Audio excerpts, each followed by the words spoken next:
Well, our very next guest has also joined Donald Trump in that same New York City courtroom. Pleased to bring in legendary comedian and host of the Joe Piscopo Morning Show, Joe Piscopo himself. Welcome in, sir. Great to have you.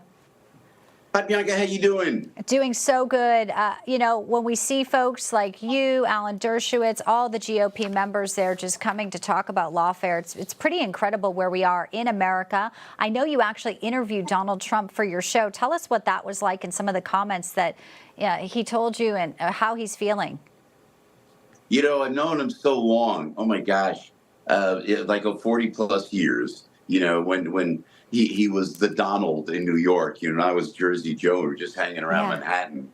So I've always known him, and it's always been great. He's always been nice. I've worked for him, and he and Melania would always come and do charity work at Bedminster, and we'd all be there at that, and at either a Saturday Night Live reunion, and there was Donald Trump with Melania, and it was like just two regular guys, Jersey Joe and the Donald. So I put a call into him when he went to Wildwood.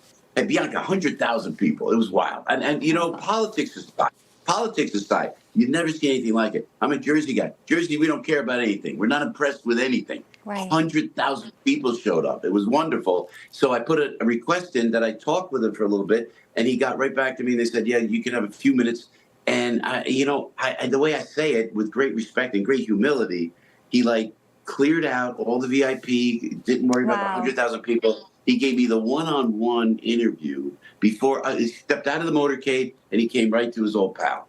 You know, I don't forget about that. That was like loyalty. So, and we had a great chat. I asked him about inner cities. I said, we need a presidential inner city task force. And he said, Joe, you're on it. It was great, you know. And I did say, may I speak freely, sir? He goes, yeah. I said, what happened to the old days? I miss the old days. He goes, Joe, we'll get them back. And you can see me chatting with him there. Yeah. Then, so, you know, Bianca, I'm sorry, I don't mean to keep babbling, but when I saw what was going on with this trial, right, I said, in true Jersey fashion, I said, I got to support my longtime friend, Donald Trump. Have you lost friends over it, though? Because, you know, you look at the late night comedians and everybody, and they're just, it's you know, it's a different state of comedy. Even Jerry Seinfeld says you can't, you know, it's a different era than you were in. Have you lost friends over being conservative, being a supporter of Donald Trump? And do you even care?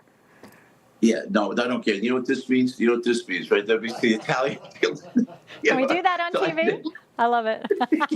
Hopefully we can do it on Newsmax, because I tell you, look, you know, I'm older, and when you get older, you just really don't care. You got to do the right thing. Yeah. And in the name of my mother and father, my grandparents who came from another country, they learned the language, they learned the laws of the United States of America. My father always told me, you fought in the Second World War. This is the greatest country on planet Earth. You have to cherish that. It's slipping away. And again, when I tell my dear friends, I don't know, you're in the same boat. If you say anything nice about Donald Trump, but look at the way it was under President Trump. Look where we are now. We're at the precipice of a nuclear war, for crying out loud, right? It's scary. The headlines are so commonplace of, you know, World War III.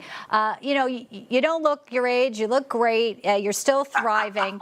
People want America to have a comeback, and you're right. The American dream and what your parents came over for legally, my parents immigrated legally, it's not happening now. So what will it take to restore America, do you think, Joe? Well, I honestly think, I say this with the greatest of respect, if you support Joe Biden, I don't hate you. I don't hate Hillary. I have no hate in my heart.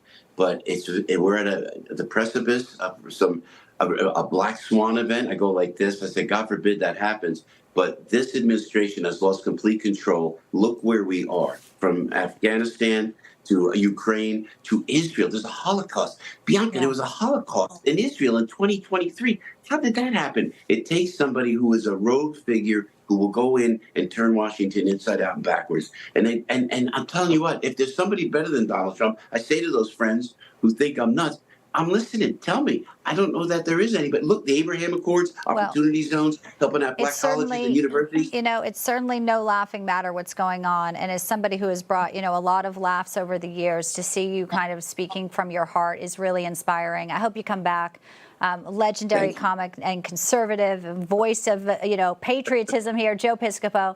I appreciate your time today and that kind of great anecdote about your interview with Donald Trump this week. Thank you, sir. Thanks, Bianca. God bless.